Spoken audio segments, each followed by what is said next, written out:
पहलू काम हम करिला ना वैसन सुननी न्यूज रानी आज हम कैसन पहलू काम हम करिला ना वैसन देखनी हजा के जानी आज रातवा में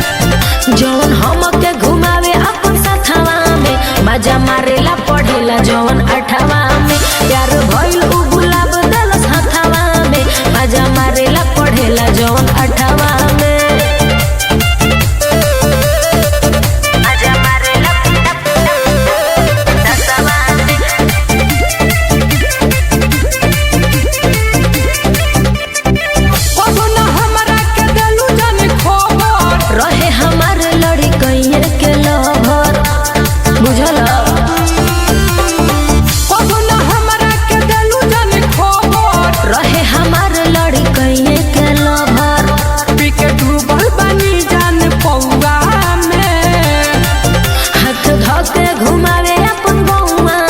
मजा मारेला पढ़ेला जवन नौवा में गरम लागे तले जाला हमके हवा में मजा मारेला पढ़ेला जवन नौवा में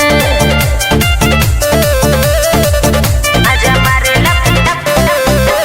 दसवा में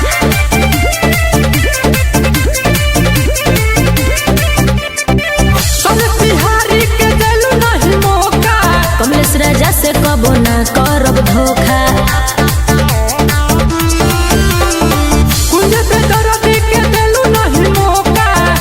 राजा से कबो ना।